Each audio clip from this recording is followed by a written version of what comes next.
en su rivalidad con el gobierno y entre ellos mismos.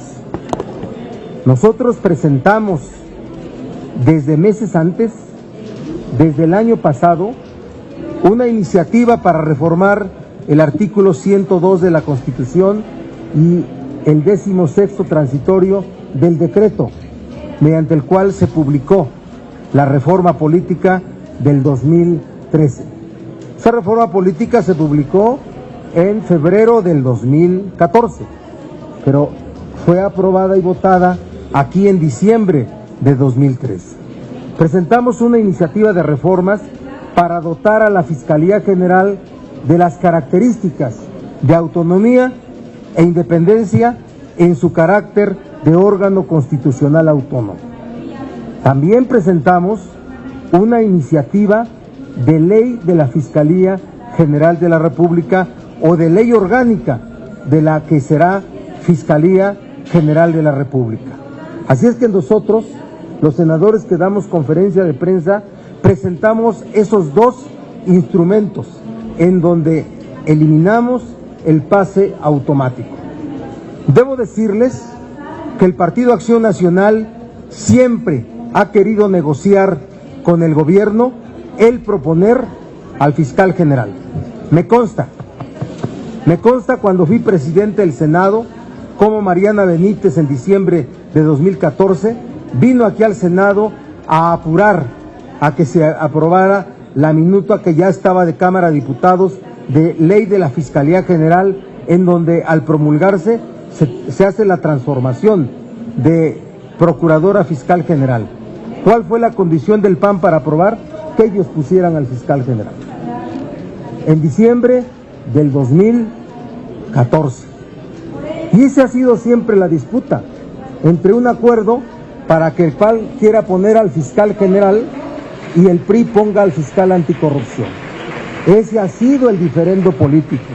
Por eso esta nueva posición del PAN de reclamar la eliminación del pase, la eliminación del transitorio 16º es estrategia política.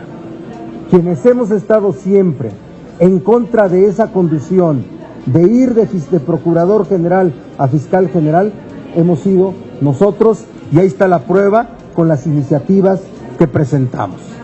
Que quede perfectamente claro. Y desde aquí fijo una posición.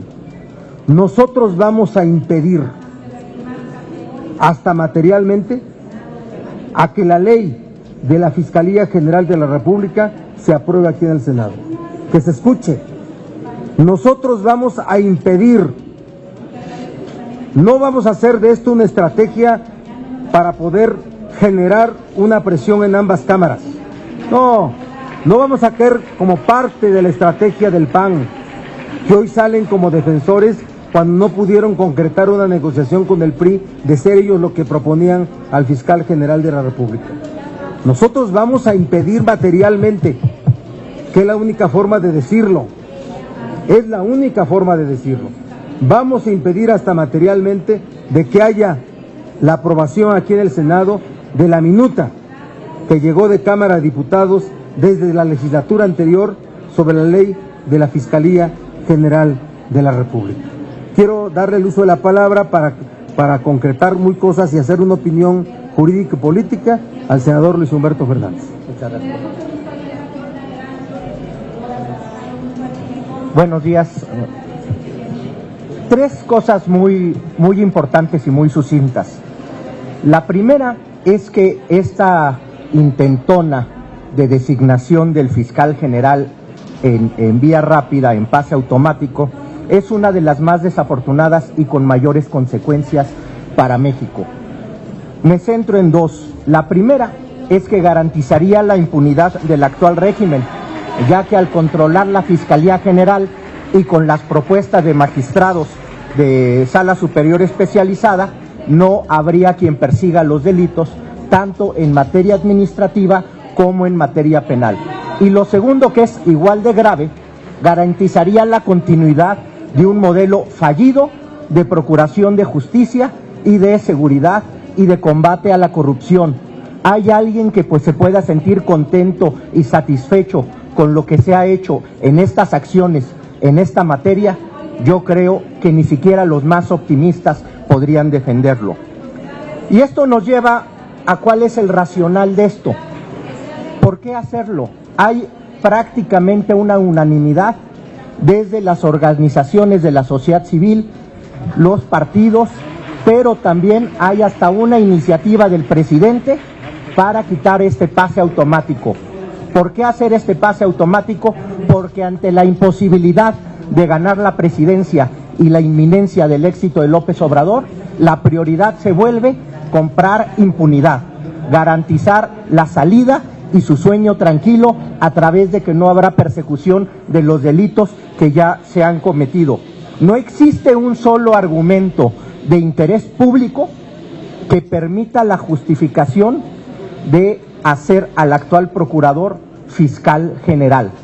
El interés público nos manda un fiscal autónomo sin vínculos políticos, los cuales no podemos acreditar en este momento. Y esto nos lleva a un dilema, o pase automático o continuidad.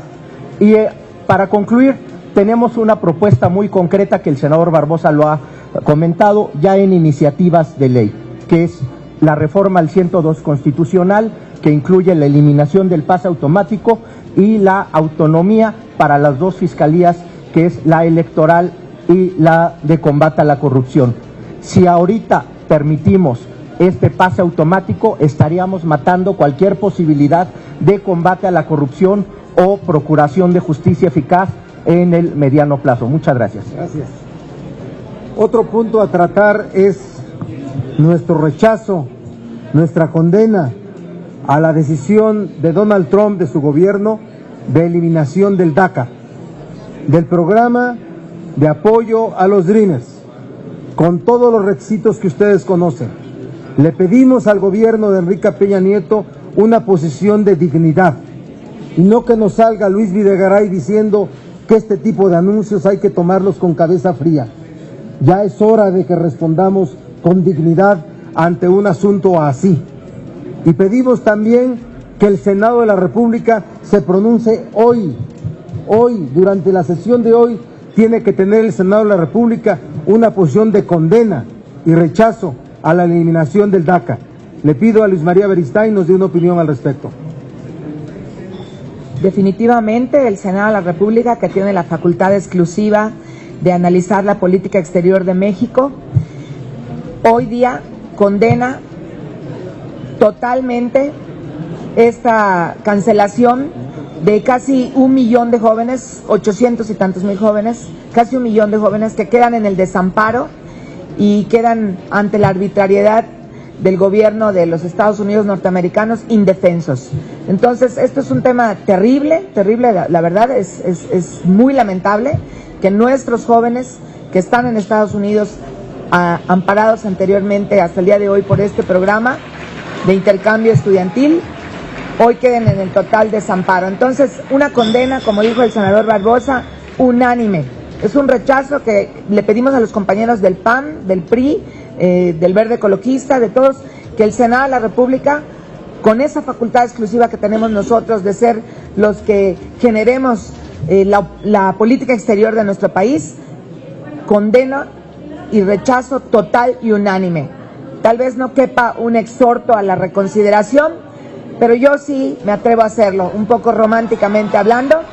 Exhortamos al gobierno norteamericano a analizar esa tremenda condena, a esa tremenda decisión. Gracias. Gracias. No, espérame. Otro tema es el tema del TLC y el capítulo agropecuario, y lo pido que en esa posición la asuma, la explique el senador Fidel de Méndez Cicida.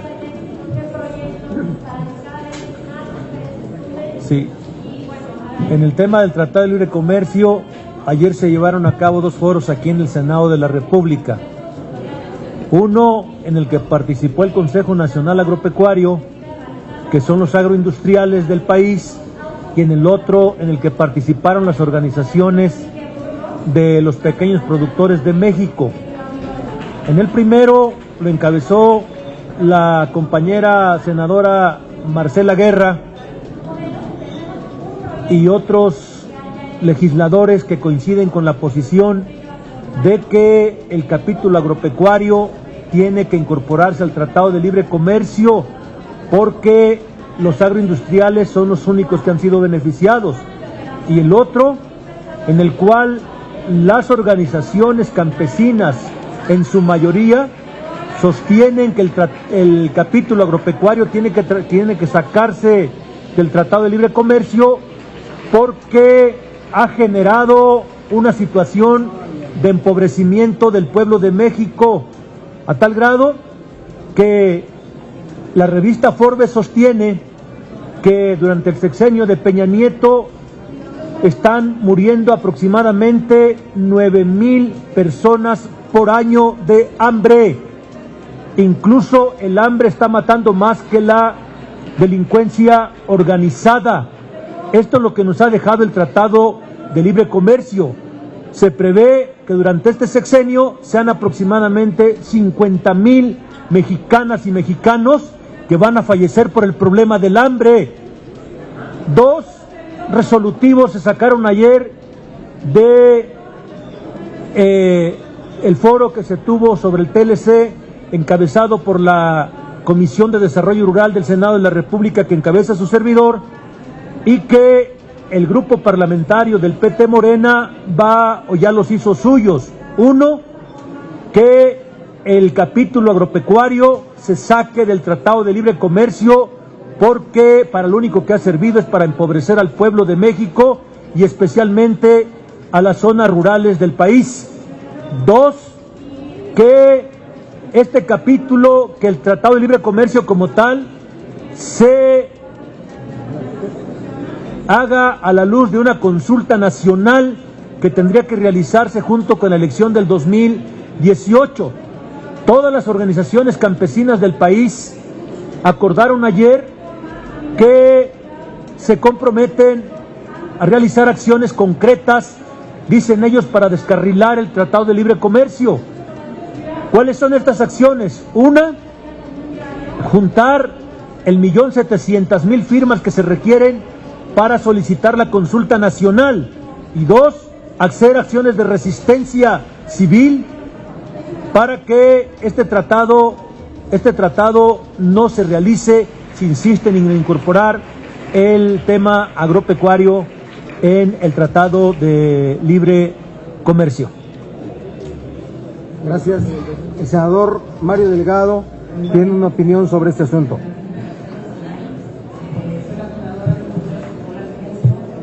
Muchas gracias. Informarles que ayer tuvimos grupo de senadores que estamos dando seguimiento a la renegociación del Tratado de Libre Comercio. Tuvimos una reunión con el subsecretario Juan Carlos Becker, que nos dio un balance de cómo va esta ronda de negociaciones. Tuvimos información muy general sobre distintos temas como empresas del Estado, agricultura, entrada temporal de servicios personales, aduanas, obstáculos técnicos al comercio, telecomunicaciones, anticorrupción, la mesa de derechos laborales, en fin. Tuvimos un panorama general de cómo van las negociaciones. Podemos decir que hasta el momento hay definiciones generales sobre los temas que se van a discutir y la forma de ir aproximándose a ciertos posicionamientos por parte de los gobiernos. Hay los avances que se tenían programados para esta ronda, prácticamente en todas las mesas se están logrando, pero lo que sí vemos es que parece que hay dos realidades muy distintas. Por un lado, México sentado en las rondas de negociación, en el mejor de las disposiciones para lograr acuerdos, y por otro lado, el gobierno de los Estados Unidos, hoy, cuando está aquí, llegó ayer Robert Lighthizer, el encargado de la renegociación, justo al típico estilo Trump.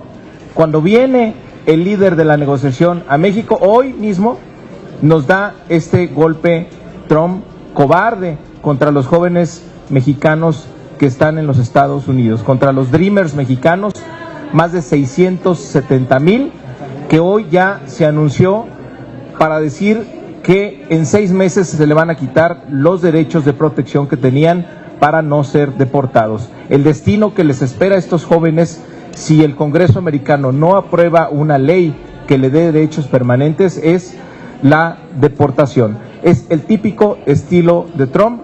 Justo cuando llega hoy Lighthizer, nos da este golpe a los jóvenes mexicanos en los Estados Unidos. Me parece que ojalá no tengamos hoy en la televisión estas imágenes de una cenita muy amable del secretario de Economía y otros representantes del gobierno mexicano con este señor Lighthizer y no se haga una condena pública a lo que hoy hizo el presidente Trump. No se vale, no hay dos realidades. México es un solo país y debemos defender íntegramente nuestros intereses. Y así como se está cooperando en la parte comercial, no debemos permitir o quedarnos callados ante el atropello que hoy cometió Trump, cumpliendo su promesa de campaña de quitarles el futuro a miles de dreamers mexicanos y latinoamericanos que están en los Estados Unidos. Ojalá haya una condena, cuando menos, por parte del gobierno mexicano y no tengamos una escena donde todo va muy bien y nos digan que vamos de maravilla en esta negociación, cuando sabemos que nos están dando esta puñalada por la espalda. Y también, claro, respaldar lo que ha pedido aquí el senador Barbosa, que haya un pronunciamiento del Senado mexicano ante esta medida arbitraria tomada por Trump y pedirle al Congreso americano que apruebe una ley para que no dependan estos jóvenes del capricho de un presidente,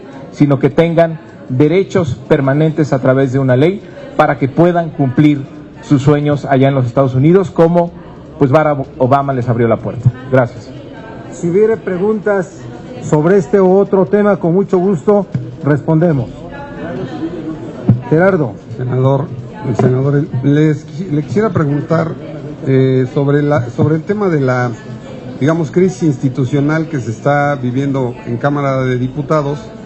Los panistas, como usted dice, bueno, pues aprovechan el tema del fiscal carnal para sacar toda esta raja política. Quisiera yo saber, desde su punto de vista, si de alguna manera esta crisis institucional pues es, digamos, justa. ¿Es qué? Es justo que en un momento no se instalara mesa directiva en Cámara de Diputados y se hiciera, digamos, no hubiera a quién entregar el presupuesto. En fin, hay una serie de implicaciones graves que pudieran suceder a raíz de esta determinación de los panistas.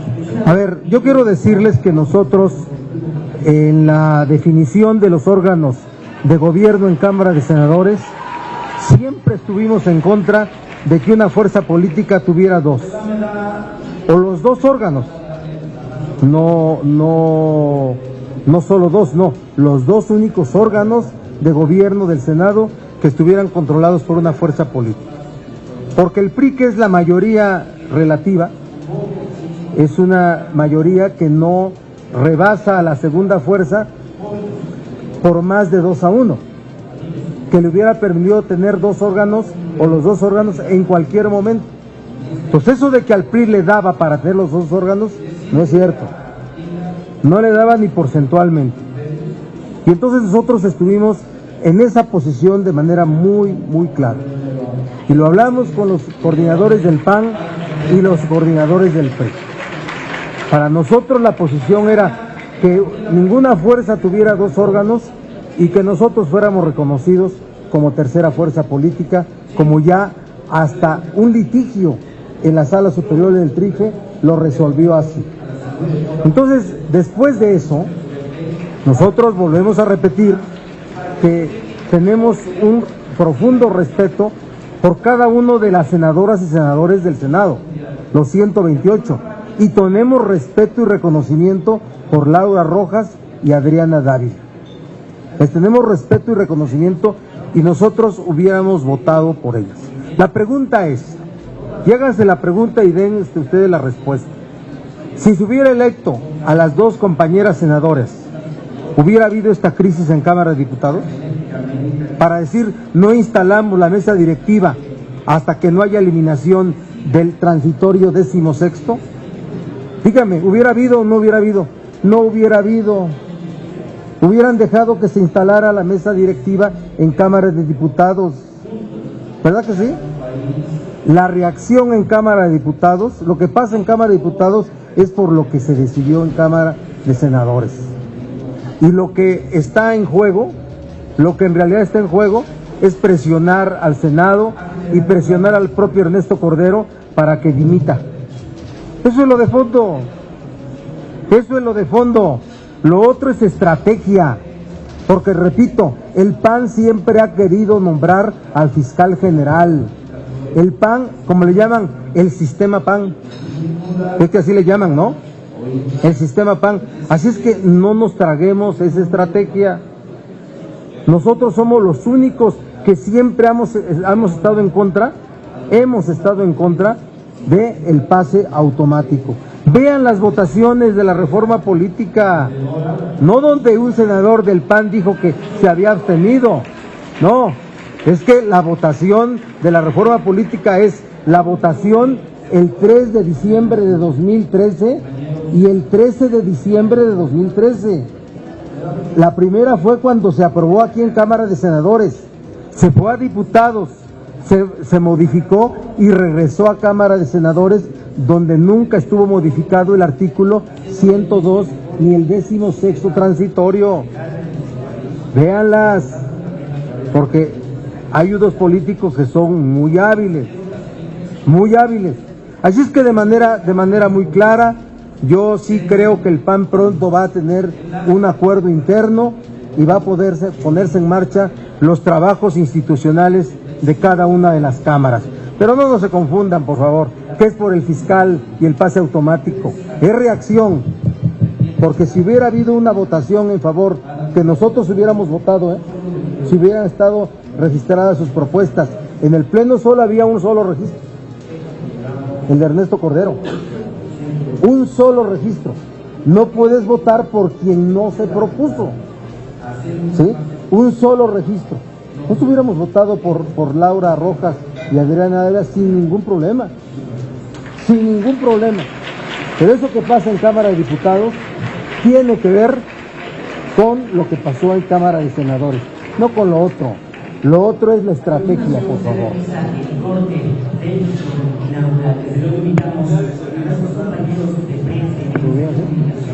Senador Barbosa, dos cosas. ¿Esto quiere decir que con que el senador Cordero renunciara se acabaría el problema?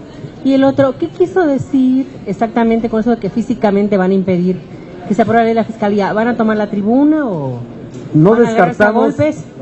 No descartamos nada, y como lo dijo aquí Mario Delgado, lo que sea necesario para impedir que se apruebe la ley de la Fiscalía General. Lo demás son asuntos de mayorías, por favor. Vamos a dar un gran debate, vamos a tomar acciones inmediatas, pero llegado el momento vamos a impedir hasta materialmente que se apruebe esta minuta de la Cámara de Diputados. Y respecto de renunciar a Ernesto Cordero, eso no lo voy a opinar yo, nunca lo voy a opinar. Yo estoy diciendo lo que quieren generar.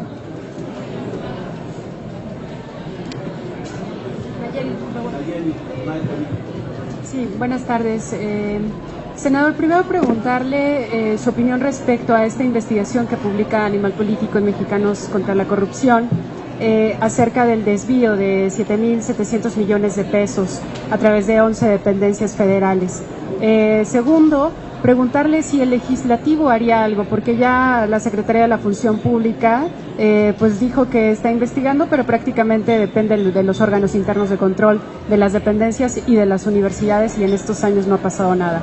Tercero, alguien como el procurador Cervantes podría encabezar una investigación así, de ser justamente el fiscal anticorrupción. ¿Y qué le dice a la sociedad finalmente cuando ocurren cosas como esta que documentamos, de un desvío multimillonario prácticamente, y pues en el legislativo todavía no hay acuerdo justamente para tener a un fiscal en este sistema anticorrupción que tanto esfuerzo... A ver, primero decirte que la legislación vigente ya es suficiente para castigar casos de corrupción.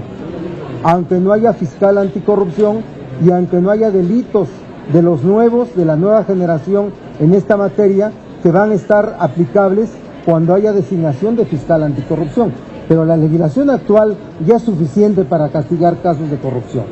Que no se diga que porque no hay fiscal no se pueden sancionar casos de corrupción. Sí hay condiciones legales y competencias para ello. Segundo, nada más tú te vas a responder. El sistema anticorrupción se define por la propia ley como la interacción institucional de los órganos o entes que tienen competencia para combatirlo. Son 7 órganos y todos tienen que ser autónomos independientes. Secretaría de la Función Pública, Auditoría Superior de la Federación, INAI, Instituto Nacional de Acceso a la Información, Consejo de la Judicatura, Tribunal de Justicia Administrativa presidido por Chaurán, un verdadero costal de mañas del PRI. Y sexto, ¿cuál es el sexto? Fiscal anticorrupción. Y el séptimo es el representante de la sociedad civil, que es el Comité de Participación Ciudadana. Bastó con que Pechar hubiera planteado que se le pidiera un informe al Ejecutivo sobre el tema del espionaje para que los 6 le cayeran así encima y le dijeron que era improcedente. Entonces desde ahí, sí, claro, desde ahí date la respuesta. Desde ahí date la respuesta. Lo que tiene que ser, a ver, yo lo digo en el caso de la Procuraduría General de la República, es que en este ambiente político, social, el propio Cervantes debe de declinar. El propio Raúl Cervantes debe de declinar. No puede echar a perder su carrera personal, su prestigio profesional, su prestigio académico. No creo que lo dejen ser autónomo ni independiente en esta o en otra investigación. La otra, quien tiene que actuar en esta materia es Secretaría de la Función Pública y Auditoría Superior de la Federación para corroborar cada uno de los datos que este informe de Mexicanos contra la Corrupción ha dado a conocer sobre el desvío de miles de millones a través de compañías fantasmas. Vamos a ver si son ciertos los datos también. No hay que dar por hecho que lo son solo porque lo exhiben una organización de la sociedad civil. Provoca la obligada necesidad de una investigación. ¿Qué hará el legislativo? No, pues que no haga una comisión porque no sirve para nada. Ayuco.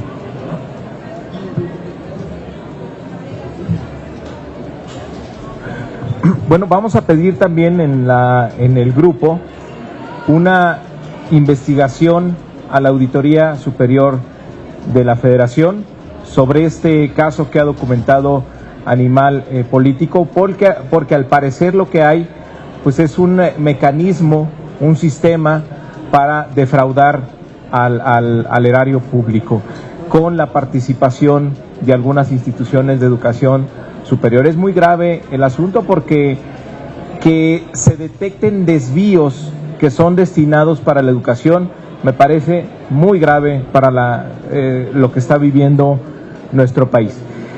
De comprobarse este mecanismo sistemático de defraudación, pues sería muy importante que fuera el primer gran caso del Sistema Nacional Anticorrupción para ver quiénes estuvieron involucrados, porque al parecer podría involucrar a muchas personas y a varias dependencias públicas. Entonces, hoy estamos metiendo un punto de acuerdo para pedirle a la Auditoría Superior una investigación sobre esta extraordinaria investigación que ha hecho Animal Político y este grupo de periodistas. Pero me parece que estaríamos ante un caso muy grave, tal vez el caso más grave de corrupción, por el sistema que hay detrás, por la planificación, por el involucramiento de varias dependencias para propiciar este desvío de recursos. Y no porque vayan a educación, no porque vayan a instituciones de educación superior, no quiere decir que no se puedan fiscalizar.